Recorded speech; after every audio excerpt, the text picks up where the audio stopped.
libro del profeta Ezequiel, por favor. Vamos al libro del profeta Ezequiel, al capítulo 47. Hoy quiero hablarles acerca del río de Dios. Sí. Quiero hablarles acerca del río de Dios. Vaya usted ahí conmigo, los primeros 12 versículos del capítulo 47 del libro de Ezequiel. Me hizo volver luego a la entrada de la casa, y he aquí que salían debajo del umbral de la casa hacia el oriente, porque la fachada de la casa estaba al oriente, y las aguas descendían de debajo hacia el lado derecho de la casa, al sur del altar. Y me sacó por el camino de la puerta del norte, y me hizo dar vuelta por el camino exterior, fuera de la puerta, al camino que mira al oriente, y vi que las aguas salían del lado derecho. Y salió el varón hacia el oriente llevando un cordel en su mano, y midió como 1000 codos, y me hizo pasar por las aguas hasta los tobillos. Midió otros 1000 y me hizo pasar las aguas hasta las rodillas. Midió otros 1000 y luego otros 1000 y me hizo pasar las aguas hasta los lomos. Midió otros 1000 y ya era un río que yo no podía pasar, porque las aguas habían crecido de manera que el río no se podía pasar sino a nado. Y me dijo: ¿has visto, hijo de hombre? Después me llevó y me hizo volver por la ribera del río.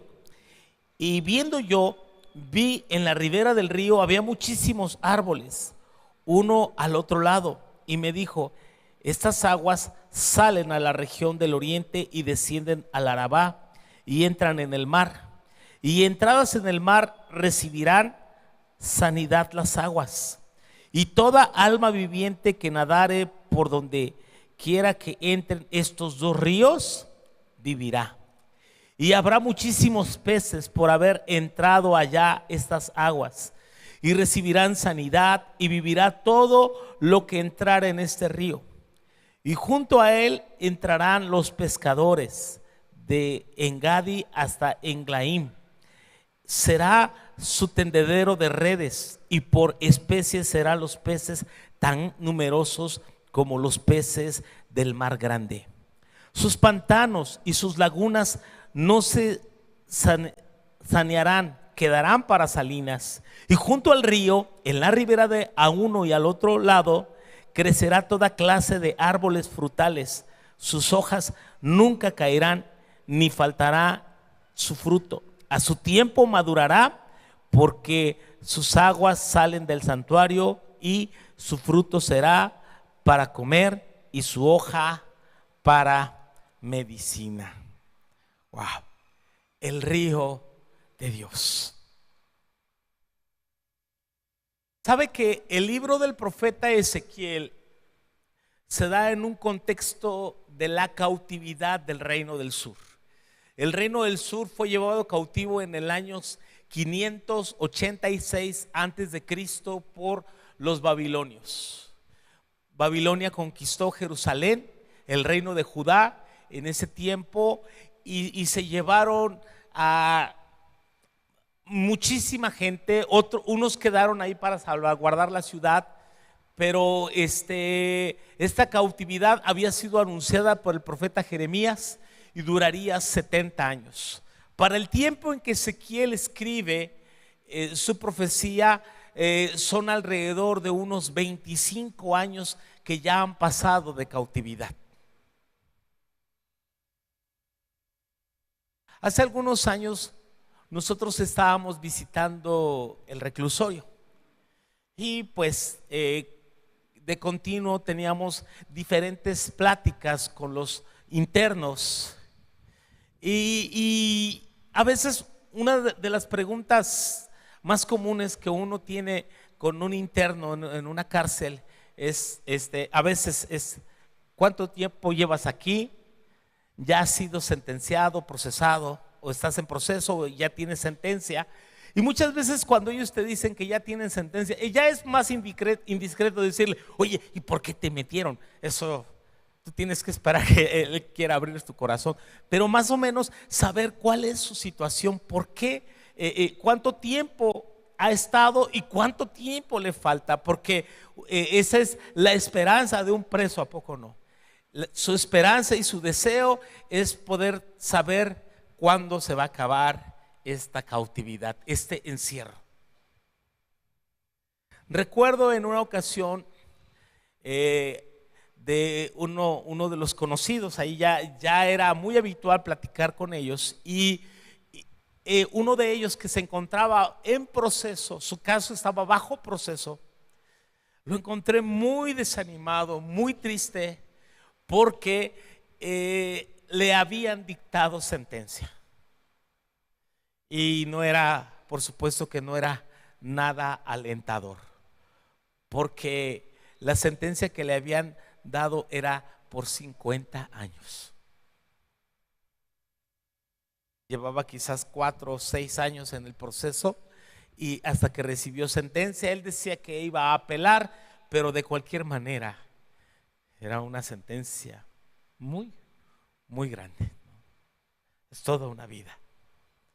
Justo él me decía, ¿te imaginas? 50 años. No voy a ver a mis hijos salir de la escuela. No voy a estar en sus cumpleaños. No voy a estar en sus clausuras. Y yo todavía para completar le digo, ni en sus bodas, mano. ¿Sabes? Es muy, muy terrible una sentencia así. Jerusalén había recibido una sentencia de 70 años. 70 años son muchos. Aunque quiero decirles que hubo sobrevivientes, gente que sobrevivió toda la cautividad. Un testimonio de ellos es Daniel. Fue un joven cuando le llevaron cautivo y ya era un anciano, ¿verdad? Cuando se cumplieron los años en que Dios había anunciado que se cumpliría la cautividad. El caso de Ezequiel no. El caso de Ezequiel está, ¿verdad? Él está hablando y han pasado como 25 años de la cautividad.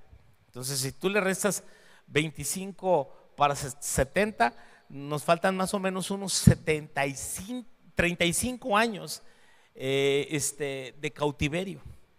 ¿Sí? 35 o 45. 45, ay, es bastante. 45, ni los que tengo yo. Bueno, ¿sabe? ¿Se imagina? Una vida muy, muy, en un sentido muy triste. Pero en medio de esta crisis, en medio de esta cautividad, Dios levanta al profeta para darles un mensaje de esperanza. Ezequiel 47 nos habla acerca de un río que nace, y dice que este río nace del mismo santuario, de la casa de Dios. Ahora, esta visión que tiene Ezequiel utiliza muchas visiones. Esta profecía, es más, incluyendo más tarde da hasta las medidas de la ciudad y del templo. Este templo en los tiempos de Ezequiel no fue construido, ni siquiera fue construido de acuerdo al modelo de Ezequiel cuando se reconstruyó, cuando regresaron los cautivos en la época de Zorobabel, ni en la época de Herodes. Todo esto está hablando de un sentido profético, está hablando de una visión hacia el futuro. Y hay 3 aspectos importantes que nos ocupan en este pasaje. Primero, nos habla acerca de la procedencia del río, de dónde procede ese río. Luego nos habla acerca de la profundidad del río y, por último, la utilidad del río. 3 aspectos bien importantes que vamos a resaltar en este pasaje. La procedencia del río. Entonces vemos que nace de debajo del templo en la visión de Ezequiel. Este río nace debajo del altar ¿Y sabes qué representa entonces este río aquí al nacer del altar de Dios? Que ese río, donde hay aguas hay vida, ¿verdad? Donde hay aguas hay fertilidad. Donde hay aguas hay fruto, hay esperanza.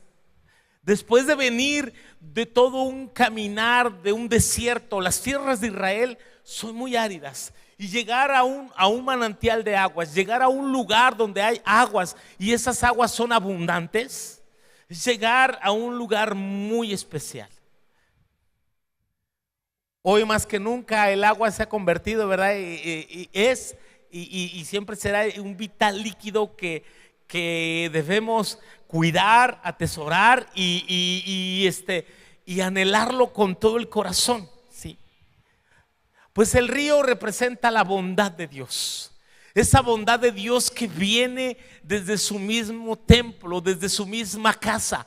La bondad de Dios que fluye amando a los corazones, trayendo esa agua que necesita el corazón abatido, sediento, esa palabra que la gente necesita oír. En medio de tantas malas noticias en este tiempo, sí, la gente necesita escuchar algo que pueda saciar el hambre, la sed que hay en su vida, en su corazón. Sí, y esto habla acerca de la bondad de Dios que desciende, que surge de su mismo corazón. Entonces, y el río lo podemos ver en toda la escritura. Cuando hablamos de ríos, podemos hablar desde el mismo huerto del Edén. ¿Sabes que el huerto del Edén estaba rodeado no por uno ni dos? ¿Sabes de cuántos ríos estaba hablando? De 4 ríos en el Edén. El lugar original donde el hombre había sido puesto, donde había sido colocado, 4 ríos. Un lugar donde hay favor, donde hay bendición, donde hay bienestar. Y es el lugar donde Dios quería poner al hombre. Y podemos verlo desde el Génesis hasta el Apocalipsis, porque tú puedes encontrar en Apocalipsis 22 un río de agua de vida. Un río de agua de vida que es para sanidad a las naciones. El río de Dios, sí, como símbolo, como figura también del Espíritu Santo. Lo que puede saciar la sed, lo que puede saciar el vacío que este mundo tiene, que la iglesia tiene, son las aguas del río de Dios. El río de Dios que puede saciar tu corazón abatido, triste, afligido, necesitado. Esa bondad de Dios que quiere y puede tocar tu vida, y puede tocar tu alma, y puede tocar tu familia. Hay mucha necesidad en este mundo. Hay mucha necesidad en los corazones, sí. Por eso el río que representa la vida de Dios, el amor de Dios, la bondad de Dios para alcanzar esas vidas. Este río que salió hacia el oriente, ¿sí? Entonces representa esa bondad de Dios, ese amor de Dios, ese favor de Dios. Un favor que nosotros no podemos ganarnos, un favor que nosotros no podemos obtener por nuestros méritos, un favor que nosotros no podemos adquirir por nuestra cuenta propia. Solamente puede ser obtenido mediante la gracia y el amor en Cristo Jesús. Él quiere y puede darte tu favor. ¿Cuántos lo creen? Que Él quiere mostrar su favor para con todos los hombres. Él quiere mostrar su amor, Él quiere mostrarnos su gracia. Y en medio de la situación, no sé en qué situación te encuentres, en medio de la temporada que estés viviendo en este tiempo en tu vida, en medio de las situaciones que esta sociedad está enfrentando, este mundo está viviendo, necesitamos ese amor de Dios, esa gracia de Dios, ese bienestar que puede traer esas aguas en los momentos de necesidad. Jesucristo es el dador de las aguas. Es en el Evangelio de Juan, no me pierda Ezequiel, volvemos ahorita en un momento, pero es en el Evangelio de Juan, en el capítulo 7, dice el Evangelio de Juan capítulo 7, a partir del versículo 37, 7:37, dice: en el último y gran día de la fiesta, Jesús se puso de pie y alzó la voz diciendo: si alguno tiene sed, venga a mí y beba. Y el que cree en mí, como dice la Escritura, de su interior correrán ríos de agua viva. Esto dijo del Espíritu que habían de recibir los que creyesen en él, pues aún no había venido el Espíritu Santo, porque Jesús no había sido aún glorificado. Si alguno tiene sed, venga a mí y beba. Venga a mí y beba. De su interior correrán ríos, ríos de agua viva. Ve, ¿sabes? Jesús se puso de pie en el último gran día de la fiesta. ¿Sabe cuál era esa fiesta? Se cree que era la fiesta de los tabernáculos, también conocida como la fiesta de las cabañas, donde Israel conmemoraba todo su peregrinar en el desierto. En el desierto hay agua, ¿para qué no? En el desierto está muy bonito para vivir. Si Israel sobrevivió en el desierto fue a causa de la bondad de Dios, de la provisión de Dios, del sustento de Dios. Dios les alimentó con pan del cielo durante 40 años y les dio a beber agua de una roca. Y de esta roca salían agua y el pueblo podía beber. Y cuando ellos conmemoraban en esta fiesta, ellos recordaban los tiempos en que pasaron mucha necesidad y tuvieron hambre y tuvieron sed, ¿sí? Y entonces parte de la ceremonia de la fiesta de los tabernáculos es que los líderes religiosos llenaban unas tinajas de agua, ¿sí? Y las llenaban hasta desbordarse el agua, como símbolo de esa gracia y ese favor que Dios estaba dando sobre su pueblo. Pues tomando esta misma figura, Jesús se está poniendo de pie y le está diciendo al pueblo: pero si alguno tiene sed, venga a mí y beba. Porque el que beba del agua que yo les voy a dar, de su interior correrán ríos de agua viva. No será un agua como la que están mostrándoles ahora, sino será un agua que puede saciar la sed interior que tienen sus corazones. La gente, el hombre, busca muchas maneras de saciar sus necesidades. Lo buscan a través de muchas actividades, a través de muchos placeres, a través de obtener bienes, de obtener lugares en la sociedad, premios, títulos, dinero, negocios, placeres y todo eso. Pero al final de la vida podemos darnos cuenta que nada de eso puede saciar completamente la sed que hay en nuestro corazón. El único que puede saciarnos y satisfacer esa necesidad que hay en nuestro interior, ese es Jesús. Ese es Jesús. Él es el río de agua de vida. Él es el río de agua que puede saciar la sed. Él puede saciar tu necesidad. Él puede sanar esas heridas de tu corazón. Porque al final de darle vueltas a muchos aspectos de nuestra vida, siempre estamos mirando que algo nos falta. Pero sabes, cuando tienes a Jesús, lo tienes todo. Cuando tienes a Cristo, lo tienes todo. Él puede completar ese vacío de tu corazón. Él, de su interior correrán ríos de agua viva. Había una mujer, ahí mismo en Juan, en el capítulo 4 encontramos la historia de la mujer samaritana, una mujer que al mediodía fue a sacar agua del pozo, un pozo que se encontraba en Siquem, un pozo que había cavado Jacob unos 1900 años antes de Cristo. Vivió Jacob. hijo de Isaac, hijo de Abraham. Así que note, esta mujer viene a sacar agua al mediodía.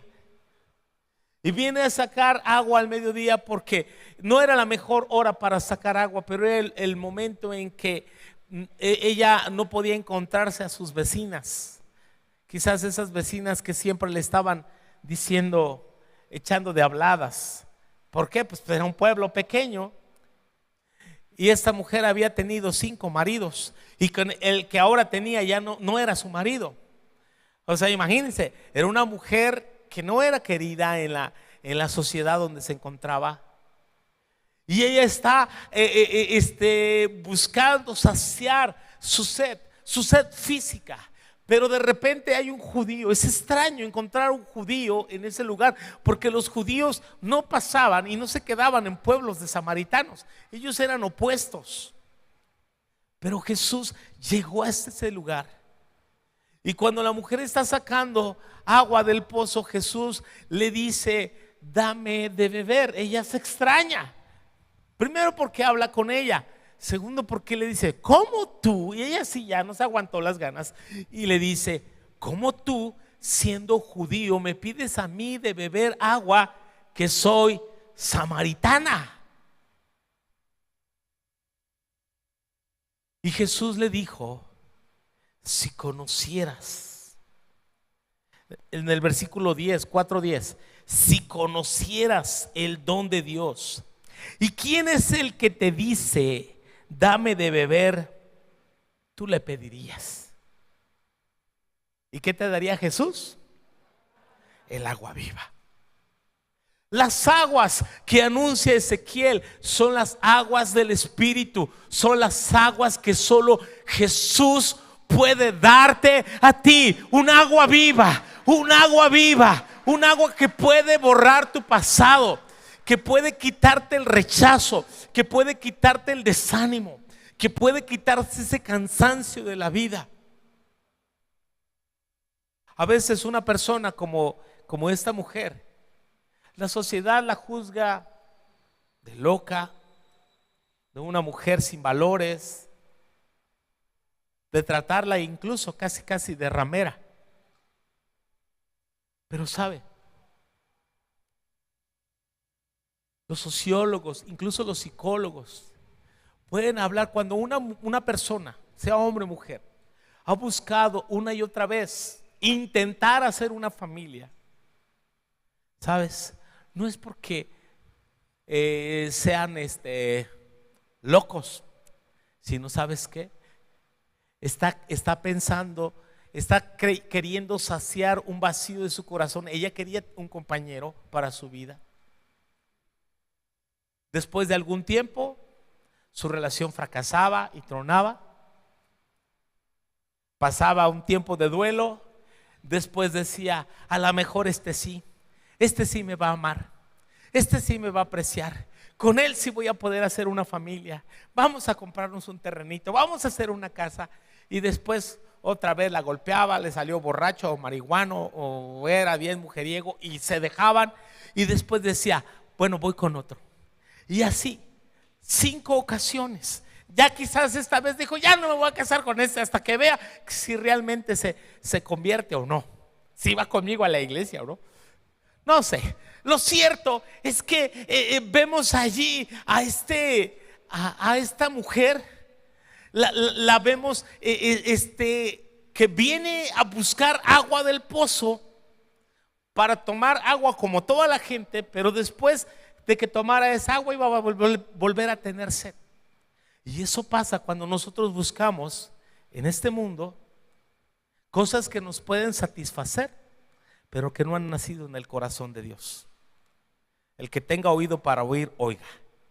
Si tú no sacias tus necesidades en el Señor, siempre te sentirás insatisfecho. Siempre sentirás que algo te falta, que algo más te falta, que no te sientes pleno, que no te sientes completo.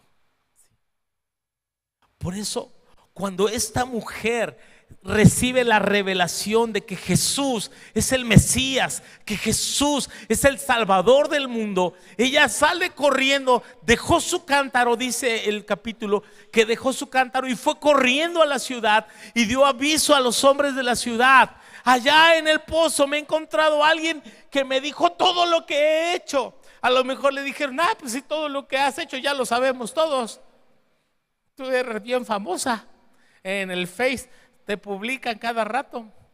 Pero sabes, ella dijo: me ha dicho todo lo que he hecho, porque sencillamente, sí, ella encontró a alguien que le dijo lo que ella necesitaba oír, que le ofreció un agua mucho mejor, un agua mucho mejor que la que ella podía sacar de aquel legendario pozo. Ella dice: de nuestro padre Jacob. Pues sí, pero Jesús le ofrece un agua viva. Óyeme bien, lo que la religión, lo que este mundo, lo que las personas, lo que las relaciones no han podido llenar en tu vida, ¿sí? Lo que los placeres de este mundo, lo que la droga, lo que los vicios no pueden llenar en tu vida, solamente lo puede llenar Jesús. Él es el agua de vida. Él es el que trae gozo a nuestro corazón. Él es el que trae motivo a nuestra vida. Él nos alienta. Recordar esos momentos. Hace un rato que cantábamos, ¿verdad? Este es mi testimonio de salvación. Sí, por medio de la cruz me resucitó. Sí, podemos estar de pie y podemos sentirnos felices después de tanto tiempo de haber conocido a Jesús, porque esas aguas sí traen vida al corazón. Vuelva por favor conmigo a Ezequiel. Quiero hablarles acerca de la profundidad de las aguas, acerca de la profundidad de las aguas. Berna, ¿me puedes traer una cinta métrica que tenemos por ahí atrás? ¿Sí te acuerdas de esa? Tráetela por favor. Pero mira, escúcheme bien. En el libro de Ezequiel nos habla que el varón le dijo que salió del oriente llevando un cordel en la mano y midió 1000 codos. La medida de un codo en toda la Biblia en general, un codo es esta medida, de aquí a aquí, aproximadamente 45 centímetros. Pero en el libro de Ezequiel hay una acepción. Incluso usted lo puede checar eso en el libro de tablas y pesas y medidas que muchas Biblias tienen al final. Pero en el libro de Ezequiel un codo no mide 45 centímetros, un codo mide 50 centímetros. ¿Sí? Jálate para allá, hasta donde te dé tu mano, hasta allá, hasta la calle. Hasta allá, hasta las camionetas, vete para allá. Córrele para allá. Nomás no vas a enredar a la hermana Ada. El varón tenía un cordel, ¿verdad?, de medir en su mano, ¿sí? Y ese cordel, ahí, esa, síguele, hasta ahí. Vamos a dejarlo hasta ahí, creo que da más. Pero mira, imagínate, supongamos que este cordel daba una medida de 1000 codos. Entonces 1000 codos traducidos en centímetros son 500 metros. 500 metros o 450 metros si los codos son de 45, ¿no? Como sea. Están a la ribera del río.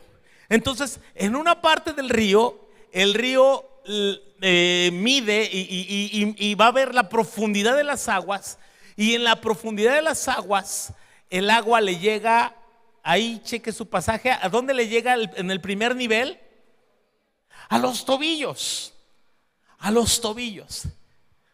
¿Qué representa que las aguas puedan llegarnos aquí a los tobillos?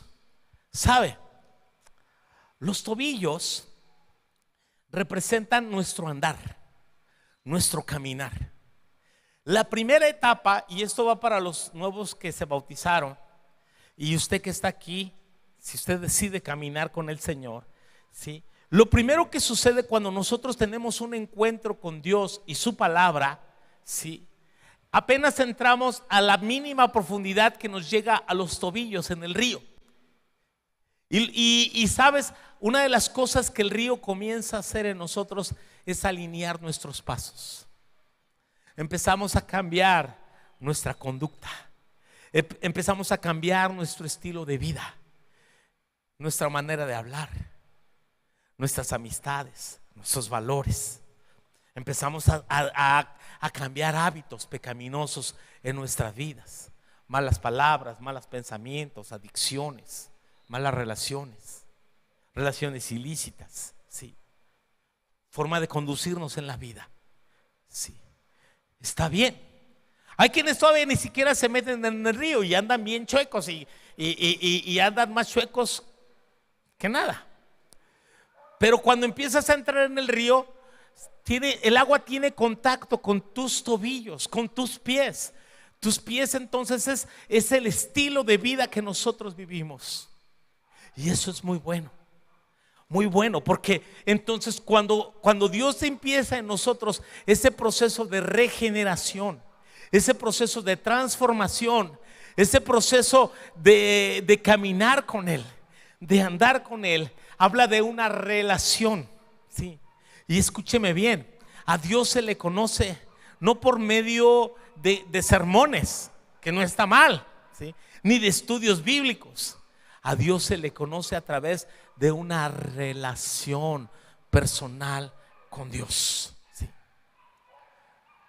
En el libro de Génesis, en el capítulo 5, no vaya para allá, pero nos da una lista de personas que nacieron, vivieron tanto tiempo, tuvieron hijos e hijas y después murieron.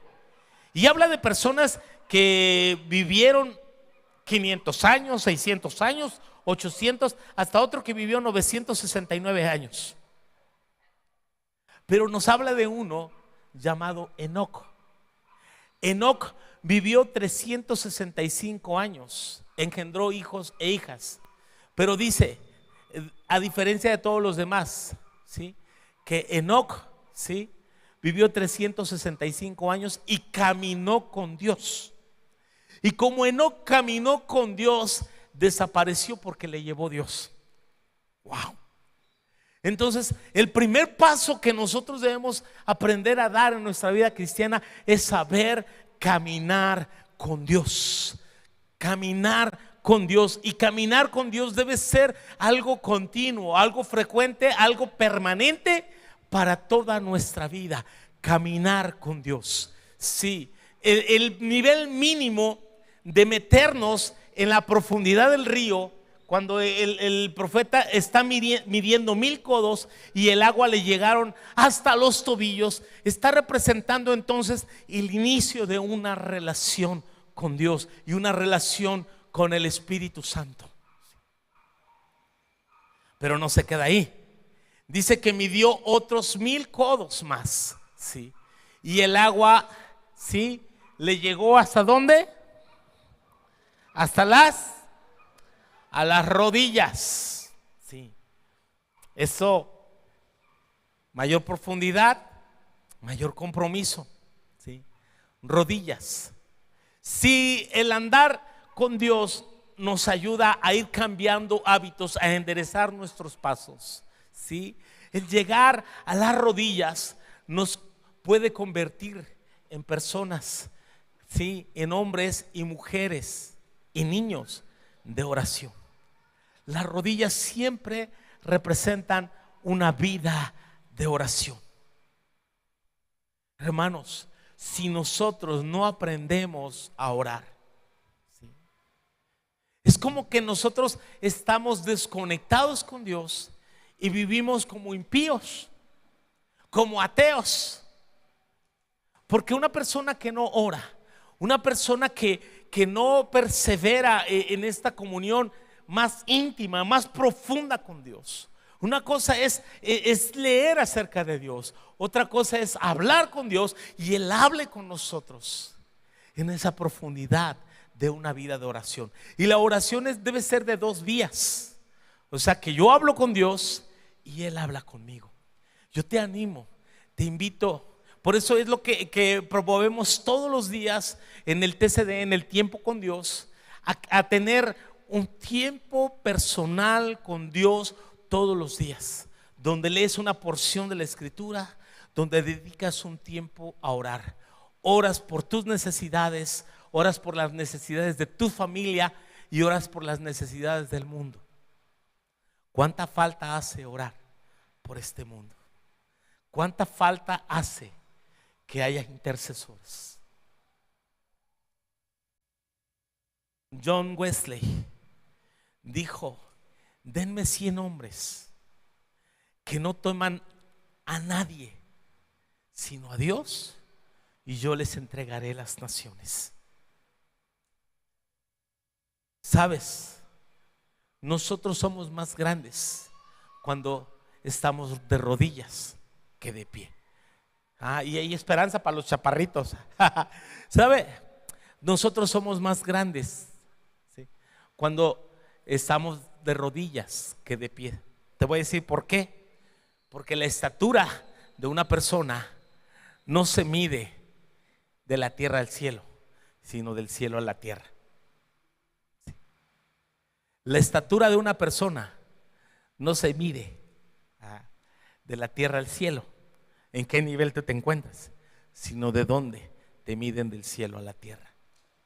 Por eso es cuando un hombre, una mujer entiende que necesita depender de Dios, doblar sus rodillas, postrarse delante de Él, humillarse delante de Dios. Le preguntaron al hermano Wayne Myers, un hombre que actualmente tiene 101 años y vive. Les mostré un pequeño video el otro día acerca de la visita que le hicimos allá en Ciudad de México. 101 años, 77 años de ministerio. Le preguntaron: hermano Wayne, ¿y usted cómo le ha hecho para mantenerse tantos años fiel a Dios? Y él dijo, ¿sí?, elevando mis manos en adoración y doblando mis rodillas en oración. No hay otro camino, iglesia. Métete a la profundidad de las aguas. Métete a la profundidad de las aguas. Sí. Pero el nivel no se queda en las rodillas, ¿verdad? Midieron otros 1000 codos. ¿Y el agua dónde le llegó? Los lomos. Ahí la palabra lomos tiene que ver con esta parte aquí de la cintura. ¿Sabes? En los lomos está la fuerza, pero también en los lomos está la fecundidad. Sí, está todo aquello que tú y yo podemos producir para Dios. Sí. Los lomos es el nivel de reproducción, es el nivel de madurez, es cuando adquieres una vida adulta. Sí, Dios no quiere que sigas siendo un niño que te metes al chapoteadero. ¿Sí? Cuando vas a un maniario, ¿verdad? Cuando vas a las albercas, hay el nivel de niños, ¿no? Y ahí muchos se quedan: no, yo aquí me quedo, no me gusta meterme más hondo. Sí. Bueno, en el plano físico no hay problema si no sabes nada, pero en el plano espiritual Dios nos quiere llevar más adentro, nos quiere llevar más adentro para que nosotros podamos reproducirnos, tener una vida adulta, madura, a quien Dios le pueda confiar cosas. Porque sabes, dice Gálatas 4 que en tanto que el heredero es niño, en nada difiere del esclavo, aunque es señor de todo. Mientras seamos niños y queramos estar al nivel de las rodillas solamente, y de ahí no nos pasa, porque vea, en un nivel de las rodillas, la mayoría de los niños que ya saben caminar, ahí podrían andar, ¿verdad? En el nivel de las rodillas, 5, 6, 7 años.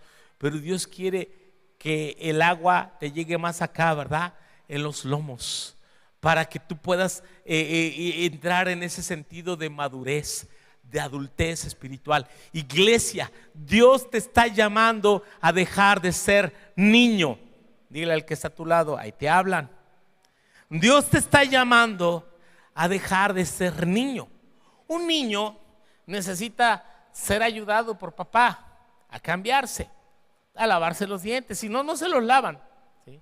Me acuerdo cuando mis hijos eran pequeños, tenía que ver una supervisión diaria acerca de ¿Cuántas veces te lavaste los dientes? Ya hiciste la tarea, ya hiciste esto, ya hiciste esto otro. Pero sabes, cuando los hijos crecen, ellos son independientes. Ellos deben ser responsables de su ropa. Ellos son responsables de sus gastos.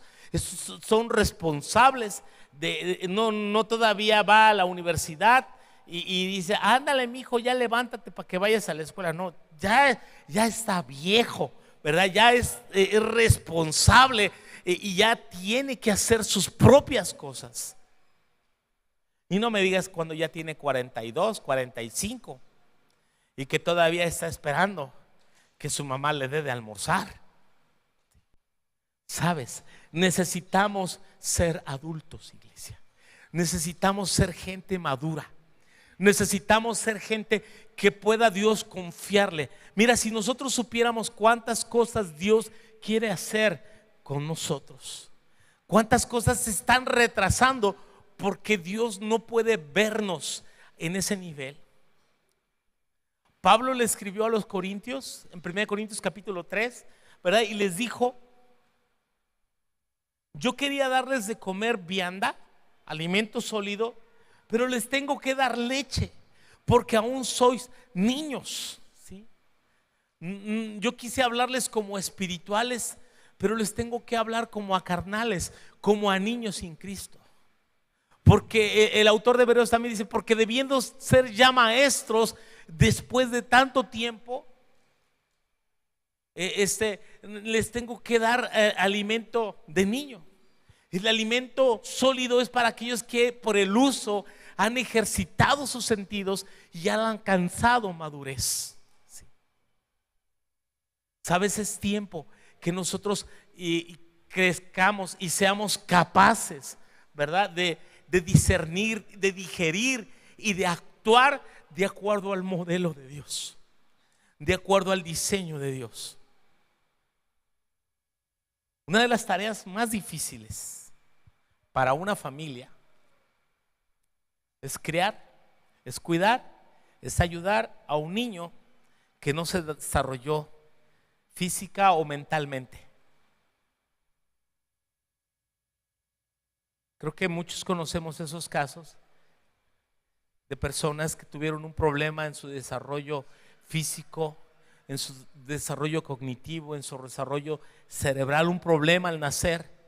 Y a pesar de que sean adultos, ¿sí?, aún sigan actuando como niños. Yo tuve un amiguito, no sé si vive, no sé si ya está en la presencia de Dios, pero ese amiguito y era mi oveja también, en la iglesia que pastoreábamos. Él biológicamente él ya tenía como 45 años, pero él tenía una edad mental de 9. Él padecía el síndrome de Down y cuando todos los domingos él llegaba a la iglesia con su trajecito azul y su corbatita, sus zapatitos de niño, chiquito él estaba, y todos los domingos me saludaba con una alegría de niño. Y claro que yo lo saludaba con mucho cariño, con mucho amor. Y llegaba y me decía: buenos días, pastor. Oye, mi cumpleaños. ¿De veras es tu cumpleaños? Sí. ¿Y cuántos años cumples? 9. Todos los domingos me llegaba con esta noticia. Para él, emocionadísimo. Y pues yo también le tenía que hacer de emoción con él. Yo no podía decirle: no, ¿cómo crees, Elías? Otra vez vas a cumplir años. O sea, él tenía una edad mental de un niño de 9 y yo tenía que actuar de esa manera. Él tenía hermanas mayores, solteras, que nunca se casaron y que cuidaban de él porque él era un niño. Pero es pesado, ¿no? Cuidar a un niño adulto. Iglesia, muchos ya tienen 22 años o más acá. Y necesitas alcanzar un nivel de madurez que puedas meterte en esa profundidad del río donde el Espíritu Santo nos pueda tratar y el Señor nos pueda ver como hijos adultos, responsables, como hijos a quienes Él nos quiera confiar sus planes, sus sueños, sus propósitos, sus deseos. ¿Cuántos anhelan que Dios les confíe cosas? ¿Cuántos anhelan que Dios nos lleve a ese nivel y crezcamos a ese nivel en que Dios nos pueda soltar cosas que han estado retenidas? Imaginen a un niño que su papá le suelte el carro. No es posible. A veces mi nieta me dice: abuelito, vamos, yo quiero manejar. Pues sí, la subo a mis piernas y ella maneja el volante, pero yo no le suelto completamente. ¿Por qué? Porque es niña y solamente en algunos lugares, en algunas zonas que podemos hacerlo, pero honestamente no puedo hacerlo en la autopista, no puedo hacerlo a alta velocidad, no puedo hacerlo en las grandes ciudades, sí, porque sería irresponsable. Pero ¿quién no quiere que sus hijos puedan crecer al punto de que puedan hacer aquellas cosas, sí, aquellas tareas que como padres, que como adultos les podamos confiar y ellos las puedan dirigir y por qué no hacerlas mucho mejor que nosotros? Ese es mi deseo, que Dios levante en este lugar maestros, predicadores, misioneros, gente de Dios que empiece a llevar el mensaje a las naciones. Hace años que no tenemos un programa de radio, hace años que no estamos llevando conferencias a las escuelas, pero sabes, las puertas están abiertas, universidades, escuelas, y cada vez con mayor prontitud, y hay muchos profesionistas aquí que pueden y deben hacerlo. Que Dios te quiere ver a un nivel tal que tú puedas desarrollar todo el potencial que tiene. No espero que espero que no estés esperando a que el pastor ya esté viejito y se muera para decir: ay, pues yo quisiera predicar en el lugar del pastor que se murió. No, sabes, hay tantas cosas que podemos hacer porque Dios te quiere meter en esa profundidad del río. Dios te quiere meter más allá y quiere usar tu vida y quiere que tú le conozcas y que tú puedas enseñar a otros de su amor, de su gracia y de todo el favor que Él tiene para ti. También te quiero invitar a que veamos el próximo nivel, y el próximo nivel, sabes, es mucho más profundo. Y ese nivel profundo dice: ya era un río que no se podía pasar. Sí, gracias, Bernardo. Ya no se podía pasar, sí, porque las aguas habían crecido en gran manera. Ya no se podía pasar sino a nado. Sabes, el nivel donde las aguas ya no pueden ser medidas en ese momento, porque solamente puede ser cruzadas a nado. Y el nivel de esa profundidad es cuando el Espíritu o el río toma el control. Yo aprendí, ¿me ayudas, Vicente? Yo aprendí hace mucho tiempo que la mejor manera de sobrevivir en un río o en las aguas profundas es no desesperarte, es solamente abandonarte en las aguas. Solamente aprende a flotar y podrías sobrevivir días incluso a un naufragio. Yo creo que les he contado más de una vez esta experiencia que tuve hace años en el estado de Chiapas, cuando un joven se estaba ahogando y yo me lancé para intentar sacarlo. Este joven se me trepó y casi me ahogaba. Tuve que zafarme de él, luchar y casi agotó todas mis fuerzas. Era un pequeño brazo del río, pero el río se iba a abrir mucho más. No era Chiapas, perdón, era Tabasco, era la frontera con Guatemala, Tenosique, Tabasco. Y era tan desesperante esa situación, porque me venían pensamientos, yo les confieso, me venían pensamientos de soltar a ese muchacho, porque Ya una vez que lo pude controlar y que él se dejó ayudar, ya nada más era cuestión de llegar a la orilla, pero no podíamos salir. Yo ya no tenía fuerzas y me venían pensamientos: lo voy a soltar, y si lo soltaba, él se iba a ahogar, y yo me iba a quedar con ese peso de conciencia y de culpa de que ya lo tenía y cómo lo iba a soltar. Además era una vida, un joven. Yo también estaba más joven. Todavía no nacía mi hija menor, y mi segundo hijo estaba chiquito y lloraba toda esa semana y decía: yo voy contigo, papá. Yo me acuerdo, y toda una película te pasa en tu mente en ese momento. Y yo oraba y decía: Señor, dame fuerzas. Yo creo que ese día fue el día en que más esfuerzo físico he hecho en toda mi vida. Y ya eran unos pocos metros para alcanzar la orilla, pero también se estaba acabando ese brazo de río. Era como una islita en medio, y si ese río se acababa, ahí esa islita se acababa y se abría el río de más de 300 metros de ancho.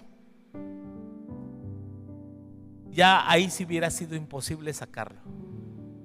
O lo ahogaba, o lo dejaba ahogar, me salvaba yo, o nos ahogábamos los dos, ya no sé. Pero yo ya estaba ideando: Señor, ¿y si no alcanzo? Y era un río bien profundo. Pero sabes,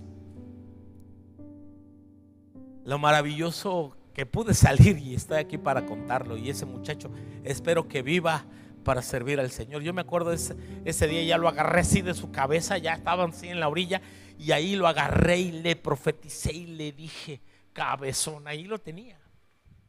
Me tuvo que escuchar un sermón de desesperación, ¿no? Y que le dije: si Dios te salvó, es con un propósito. Yo me acuerdo que te salvó con un propósito, y darle gracias a Dios. Todavía cuando me fue a despedir, me llevó al autobús al día siguiente y me dijo: gracias, pastor, le debo la vida. Le dije: no, dale gracias a Dios, mano. Yo sí te quería soltar, pero fue mi amor por Cristo que te sostuvo. Eso así que dale las gracias a Dios. Vive para Él. Vive para Él. Sabes, yo te animo a nadar en el río de Dios, a dejar que el río controle tu vida, que el Espíritu Santo sea el Señor absoluto de tu vida, y que te lleve a donde tú no quieras, que destruya tus sueños, que destruya tu propia visión, tus propios anhelos, y que sea el río quien trace el curso de tu vida, quien te lleve a donde Él quiera, que te abandones en Él. Esa es la profundidad del río, cuando tu vida depende enteramente de Él, donde ya no le cuestionas, donde ya no te pones de rezongón y casi le dices: mira, Señor, si me das esto y esto, te sirvo, y si no, no. Hay, si tú quieres, como si le hiciéramos un favor a Dios. Escúchame, Dios no necesita de ti, pero tú y yo necesitamos todo de Él. Tú y yo necesitamos todo de Él. ¿Sabes? Y por último, quiero hablarte acerca del propósito de estas aguas.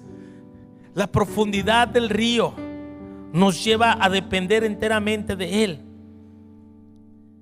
Pero sabes, el propósito y la utilidad es para traer sanidad. Sanidad a las naciones. Todo lo que toque el río, dice que vivirá. Vivirá. Todo lo que toque el río, vivirá. Las aguas del río van a descender hasta el mar. ¿Sabes qué representa el mar? El mundo. El mundo sin Dios, el mundo sin Cristo. Y habla de pescadores que están ahí, que son llamados a pescar. Así que para ser pescadores, recuerda, Jesús le dijo a Simón Pedro: vengan en pos de mí y yo os haré pescadores de hombres. Hay un mundo necesitado. Iglesia, necesitamos salir de pesca. Necesitamos ganar almas. Porque una iglesia que no predique el evangelio no justifica la razón de su existencia. La iglesia necesita predicar el evangelio. La iglesia necesita anunciar que hay salvación, que hay perdón en Jesús. ¿Cuándo fue la última vez que diste tu testimonio a alguien? ¿Cuándo fue la última vez que visitaste a un amigo, a un vecino, a un familiar y le hablaste de Jesús? Le compartiste tu testimonio, le compartiste el amor de Dios. Con las aguas del río, con las aguas del Espíritu. Si todos, mira, dice ahí que habrá, dice en el versículo 9, sí. Las aguas llegan al mar del Arabá y dice que allí recibirán sanidad las aguas. Y toda alma viviente que nadare por donde quiera que entraren estos dos ríos, vivirá. Y habrá muchos peces por haber entrado allá esas aguas y recibirán sanidad. Óyeme bien, iglesia. Yo te quiero invitar a que te pongas de pie, que vamos a terminar. Pero quiero que hagamos conciencia de esto.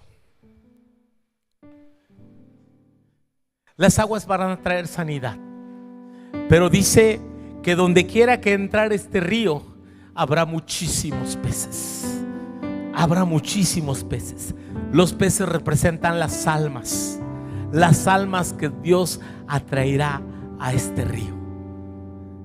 Cuando no hay sanidad, sí, sabes, solamente hay muerte, hay enfermedad. Pero cuando entra el río, algo que va a ser innato en una iglesia donde el río del Espíritu de Dios corre, donde las aguas traen sanidad, algo innato, algo consecuente en la iglesia es que habrá muchos peces, habrá muchas almas. Iglesia, creemos que Dios atraerá a muchas personas. El poder de su Espíritu, el poder de su palabra.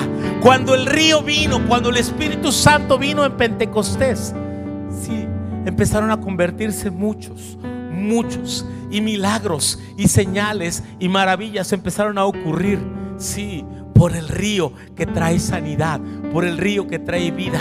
¿Sabes? Entonces, si hay peces, ahí en el versículo 10 que estarán los pescadores. Estarán los pescadores. Levanta tu mano y di: yo soy un pescador de almas. Yo soy llamado a ser un pescador de almas. Sí, esos peces sí que necesitan ser atraídos al río de Dios y a las redes que la iglesia tienda, que como iglesia nosotros podamos estar conscientes. Hay una necesidad. El mundo necesita a Cristo. El mundo necesita a Cristo. El remedio de Dios para las situaciones de violencia, de maldad, ¿sabes? Sí, está en Cristo Jesús. Está en el poder del evangelio. Sí, con mejores intenciones, que los gobiernos quieran hacer cambios, la única forma de poder transformar es que el evangelio pueda llegar a esos corazones, a esas vidas. Sí, y es tarea nuestra meternos en el río, sumergirnos, nadar en el río, tomar nuestra red e ir de pesca, Yo te reto, yo te desafío de parte de Dios. Escúchame bien, gana almas. No dejes pasar, no dejes que se termine este día, no dejes que se termine este día sin que tú le compartas de Cristo a alguien. Mándale un mensaje, escríbele un mensaje, envíale un texto a alguien, háblale del amor de Dios. Pero si tienes a alguien cerca, poder compartirle de su amor. No dejes pasar las oportunidades. Somos llamados a pescar. El río traerá sanidad.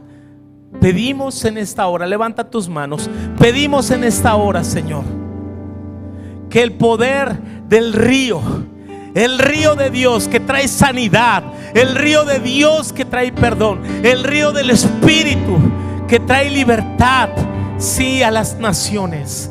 Sí, Señor, estas aguas que estarán sanidad para las naciones. Creemos que Dios está abriendo puertas. Creemos que Dios está preparando el camino. Creemos que Dios está despertando corazones. Creemos que Dios está despertando vidas. Sí, Señor, para anunciar de tu amor, para anunciar tu palabra, para anunciar tu palabra, para anunciar tu palabra. En el nombre de Jesús, que tu iglesia se levanta, que tu pueblo se levanta para hablar de tu nombre, para traer salvación, para traer vida, para traer esperanza.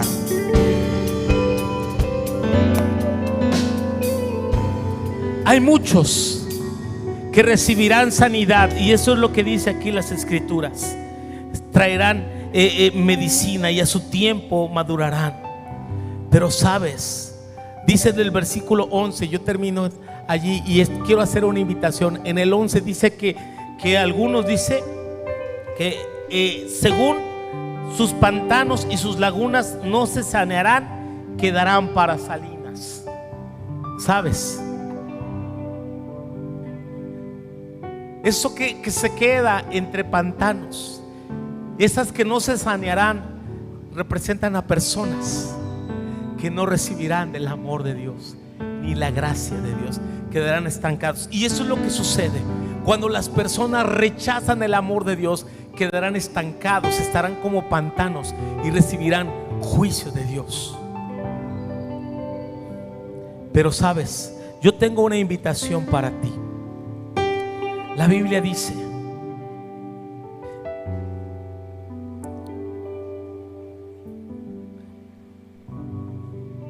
en el libro de Daniel, capítulo 7, del versículo 10, dice: un río de fuego procedía y salía delante de él. Millares de millares le servían y millones de millones asistían delante de él. El juez se sentó y los libros fueron abiertos.